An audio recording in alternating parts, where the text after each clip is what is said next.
Hello, my loves. Welcome back to my podcast. Today's message is very different from any of the podcasts that I've done. There's a lot coming through with love in the collective, and we're going to dive deeper into that. So, with letting love in, it's important to heal your heart through self love. And you do this by accepting all parts of yourself, accepting all those complexities, the duality, the layers, your shadow aspects. It comes from you acknowledging your shortcomings and where you still need work, but understanding that you're still deserving of love, anyways.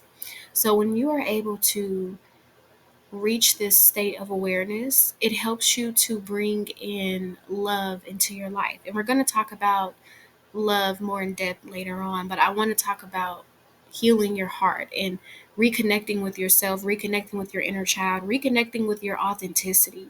Because many times we meet people or we're just in environments where people make us abandon who we truly are in order to survive in those environments or to survive being around them. And a lot of times we will trade our authenticity for love. We'll trade it for approval. And many times we don't get what we're trading for, right? So I saw this quote years ago. I can't quote it verbatim, so I'm just going to paraphrase, but it says something like, your individual experience of me does not like color my existence as a whole. So it's like, understand that because you have experiences with people, like that doesn't mean that that experience it represents who you are, like definitively. Like sometimes people are not your cup of tea. So because a person is not your cup of tea, that doesn't mean that there's something wrong with you. So whenever you're able to heal your heart and love yourself, you see that there was nothing ever really wrong with you. A lot of the times we have experiences with people who project their insecurities, their frustrations, and their fears onto us. And when we don't have that proper knowledge to understand that, okay, that's their stuff, that's not my stuff, we can internalize it and think that it's something wrong with us. So whenever you can look at your heart, sit with your heart and not run away from it, like stop running away. Okay. That's something I had to learn. Stop running. Stop running and sit with what your heart is trying to tell you. Many times, our relationships and the connections that we have stem from mother and father wounds. And I'm not just talking about romantic relationships, it's friendships, it's business partnerships, people you work with, the way that you interact with strangers. Your mother and father wounds are going to be the catalyst for the kind of people that come into your life because they're representing those wounds. The universe is trying to help you heal by showing you certain things. It's not trying to hurt you, it's trying to help you to level up. And many times our mother wounds show up through relationships where father wounds are going to show up through your finances and money. But either way, they both cause issues, right? So focusing on healing your mother and father wounds and reparenting yourself, because sometimes we're just not, you know, blessed. And like, what I mean by that is like, we don't always get the best parents. Sometimes they didn't know what they were doing, they did the best they could. Or sometimes, you may have parents you're estranged from, like you don't talk to them at all. And it may leave you wondering, like, why am I here? Why would they bring me into this world if they don't love me? But you have to understand that your parents are also humans. And I know people will hear this a lot. I know it may even sound cliche, but they're human and they're going to do what humans do. And sometimes they may not be able to show up for you in the capacity that you may need them to, but the beautiful thing about this life that we're living is that we can give that to ourselves. So reparenting yourself will also help you to bring in love, because what you're doing essentially is reprogramming the subconscious. You're reprogramming the subconscious to teach yourself that love is possible and love doesn't have to be filled with pain. When you're healing your mother and father wounds, all the toxicity and that drama, that stops being attractive to you.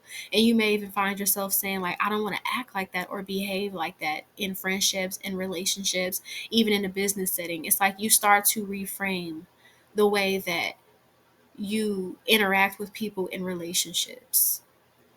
And speaking of love being more than just about romance, that's very true. I feel like when people hear love, they automatically go to romance, but love can be community.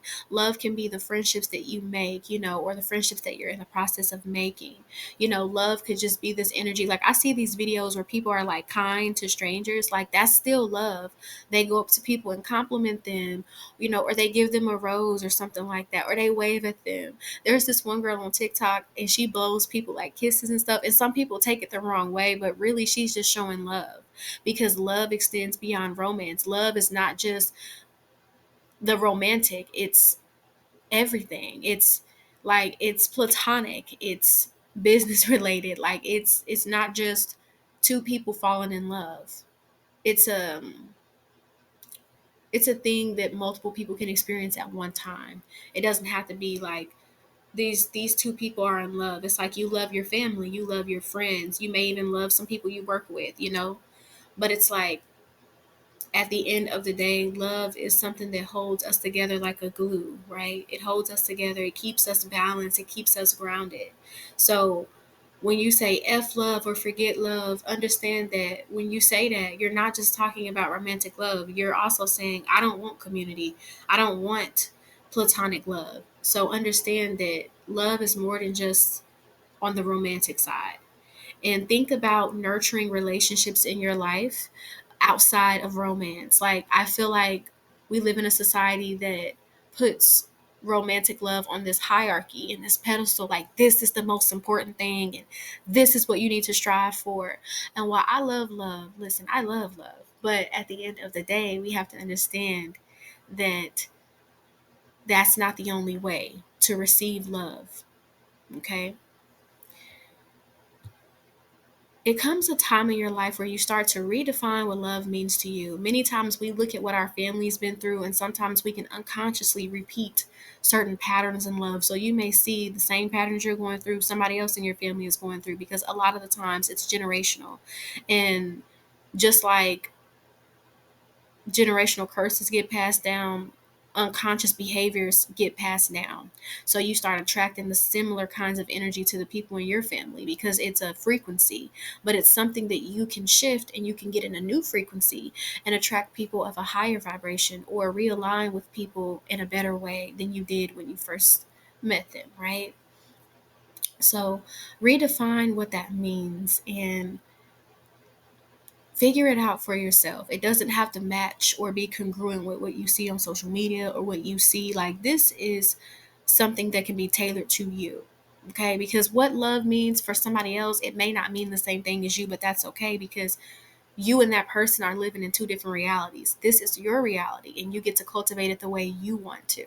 Okay, and understand that it's not weak or soft to care.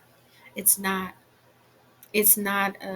This, you don't get a reward for being nonchalant. Okay, like, it's not weak or soft to let a person know, like, hey, I love you, hey, I miss you, I hope you're doing well, I care about you, I apologize, will you forgive me? It's not weak or soft. And I'm not saying this again just in a romantic setting. Like with family, it's okay to tell your family members you love them. It's okay to tell your friends you love them. Like, I don't know what our society has become. I really feel like it was the peak of COVID-19 where people have just disconnected from each other and they look at feelings.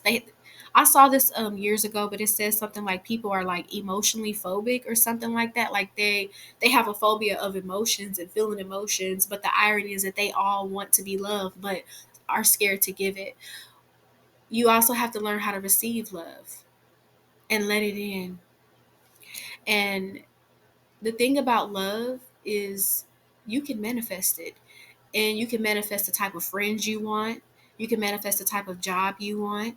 You can manifest the type of romantic relationship you want. If you want to have a family, you can manifest that. Like, you know what I'm saying? Like, think about it in the way you want it to. Make sure it's something healthy. Make sure, it's something that is going to be beneficial to both parties, but mainly make sure it's something that you actually want. Don't try to settle. Like, go after what you want, manifest what you want, go for the person that you want. Don't live your life thinking about what if, because if you go for the wrong people, right? You have the wrong friendships, the wrong partner, the wrong job. You're going to be sitting there thinking like, wow, I should have did this, I should have did that, and you're going to wonder what it would be like. Stop being afraid of going after what you want. I know it's scary. I know, but what if you could have it? You have to start with what if instead of automatically this energy of that's not going to happen. But what if it could? What if it could? Okay. And lastly, you are worthy. You're worthy of people loving you and caring about you. You're worthy of that. And when you start to reprogram your subconscious, you can attract in healthier kind of relationships that enrich you, that celebrate you, that make you see the light and divinity within yourself. So know that you're worthy and there's nothing you have to do to be worthy. You're already worthy. Okay? So understand that love is not something that you have to fear or be afraid of, because like I said, it's not just in a romantic context. It's in so many different ways. Most of all, remember that the Most High loves you as well. Allow yourself to be open to receiving love from the divine, from others, people in your family. Allow yourself to be loved without fear, because I love you. Thank you so much. Peace.